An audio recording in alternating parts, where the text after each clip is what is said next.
Alright fellas, we're right back at Pokemon Masters. I guess that's part 3 of the June update with, Nichip, Charon, Bianca, Larry, Kabu, whatever. This time we're going to be looking at the power boosts, the EX rolls, and the grid expansions, then the grid, the Pokefair tiles, right? So, I guess we'll just go ahead and jump into it. I don't really... What else am I going to preface this with?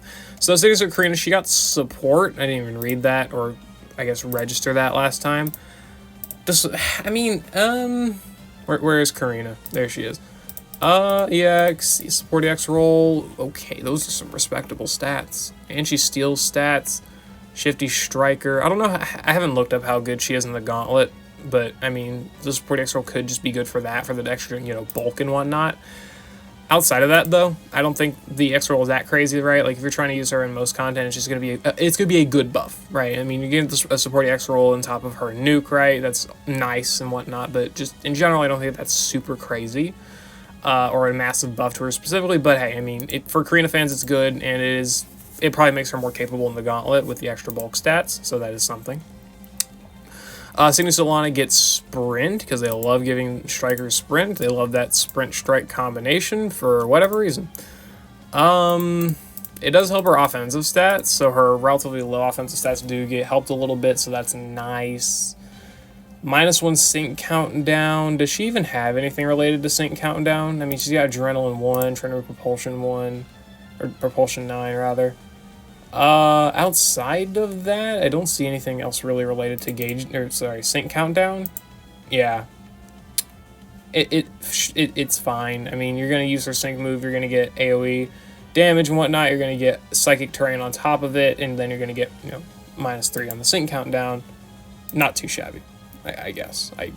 I'd say it's got about the same effect as, like, Classic Elisa. It's good, but it doesn't really do that much. Red and Snorlax also got Sprint. This is what we wanted. Yes, Ramping Red is back. This is a good buff. This is a good buff. Red got Sprint. He doesn't really need the offensive stat help, but he does get a little bit more health. And he does get, of course, -3 on the Sync Countdown. He's already good with Sync Countdown because of the Trainer move and all of that stuff. This is what I wanted, personally. So, I'm happy with this. We also got Annabelle and Snorlax with the Field EX roll, so now she's got normal zone setting capability. I don't know if that really helps her out too much. It does give her extra bulk, which is nice, but I don't really know if I don't think you're ever gonna really run her as like a normal type support, right? Like, not under like Palmer or Larry. You could, right? But I don't think you're generally going to. But I mean, the stats are nice, and in general, I mean, I think it's fine. She's very related to Fields in general as a kit, so it makes sense that she got the Field EX roll, because she, sets the special damage reduction shields, the crit defense shields, status condition defense shields. She now sets normal zone as well, so it makes sense. I do think that it makes sense that they give that to her, but generally, I don't think it's that big of a buff. It's not bad though. It's not bad though, definitely. Cygnus and Ethan got Field. I hope that all 3 of them get Field now at this point, because if Ethan I don't think Ethan... I guess Field is... I don't know, actually. He don't really have too much of an incentive to use his nuke, because you're generally going to be running him alongside Anniversary Skyla anyway. She's going to set Flying Zones. I mean, why would you use an inferior nuke when Skyla can just set the zone via, Flying Wish, right?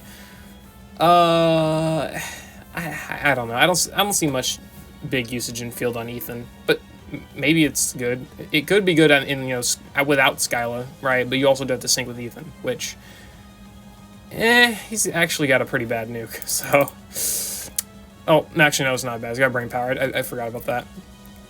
He's got he's got a pretty solid nuke. For a striker, but also at the same time, I think you would just probably rather run Anniversary Skyla for her nuke. But without Skyla, I think Ethan's fine. And then we got the power boost, so we'll look at Morty's first, because he's free, right? Got a free boost. Sure. Could have looked at Red, but nah, lazy. Morty, okay, what'd you get, buddy? You got these nodes, okay. So Ready Cure 4 and Agile Entry 2, these are great Gauntlet abilities. I don't think I need to say much else about that, but they are good Gauntlet abilities. Trainer move Mighty Command for physical moves next when the trainer uses a move. That's good for empowering Shadow Force damage. Very good for any shorter battles. Haymaker is definitely good though. He's got himself blind. What was? Yeah, blind spot now on top of Haymaker. That's actually a very respectable strike nuke. 423 that's quite a respectable nuke, and now he's actually got the healing ability and the agile entry for evasion, plus the evasion on his trainer move, right? That's less trainer of NPR to rely on. I think it looks like he's definitely increased quite a bit in quality for the gauntlet and what he can do, and also very respectable for an actual nuke now in the stadium, Champion Stadium. So that's actually very, very nice. So definitely not a bad upgrade. He definitely did need it.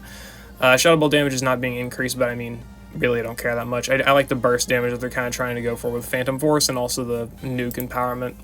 I think it works well enough for any stadium stage, and definitely has increased quality for the Legendary Gauntlet. Signature Karina got her grid tiles. I didn't even know she didn't have them. I didn't even notice that. She got Antitoxin and Inflammable at 2 to 5. Very fodder as usual. Signature Karina, right? Okay. 4 to 5, she gets first hit, no stat, whatever. Applies no stat increase whenever the attack move is first time attack move is yep, that.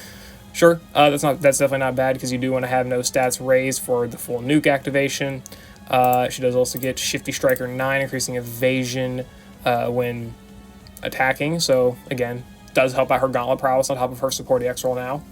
And then 5 to 5, she gets Impervious, preventing stat debuffs, and then no stat up on opponent. Physical moves next 1, so increasing physical moves next 1, attacking an enemy with no stat raises. Better Prepared 3, Super Effective 3, Furious Brawn, Better Prepared 9, Good Form. I guess maybe Shadow Punch DPS is actually not that bad, but I don't know. I still don't think it's going to be that great. These are a lot of multipliers on it, though. So if you're going to try and run like Shadow Punch DPS, this is not bad, and it's definitely going to be good for Spectral Thief DPS as well. So that is going to help with damage quite a bit, but I don't know if it's going to be actually that helpful. I think you may still want to go for like nuking stuff, like Fortuitous or Rising Tide, or maybe even Impervious or whatever it is. I think those may be a little bit more impactful than that. Honestly, I do like the Shifty Striker and the no stat increase on the enemy field on the first attack move. I think those are good buffs for her. Honestly, I think 4 to 5 is probably her optimal move level for the Legendary Gauntlet. I'm just thinking about that. Outside of that, though, I think she hasn't really gained that much. Yeah, I don't think the no stat increase field effect thing is actually really solid. Even outside of that, like, it's going to be making sure her nuke is staying activated, at least for that little bit of time that this is active. So it's definitely not too shabby. This is definitely not too shabby of an ability. And then the final one is Red and Snorlax with his grid expansion. Fair tiles, rather. He's red, he's got to be good, right? Ice Guard and Fire Guard, so better ice and fire damage reduction. 4 to 5 gets Max Barricade Buddies, increasing special defense of all allies when using the max move, increasing it by 2, and status immunity.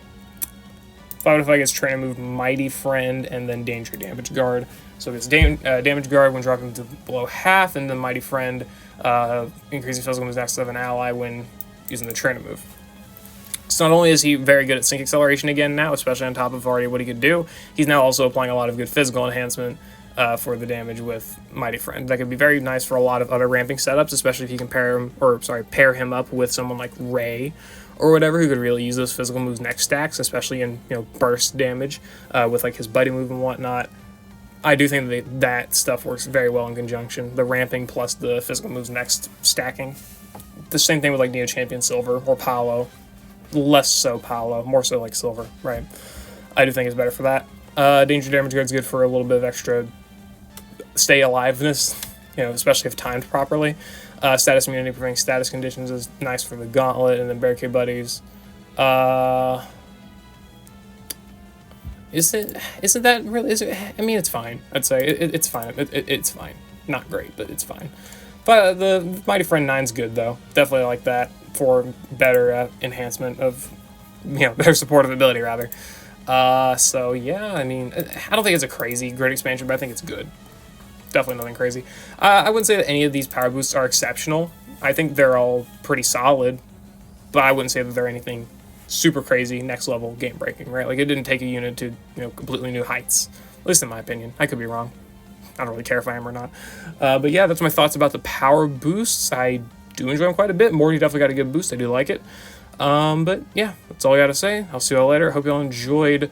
Like, subscribe. That's it for me for now. I guess the next video will be the Charon overview, which should go up tomorrow. Yep, we'll see how that goes. Yeah, see you later. I hope you all enjoyed.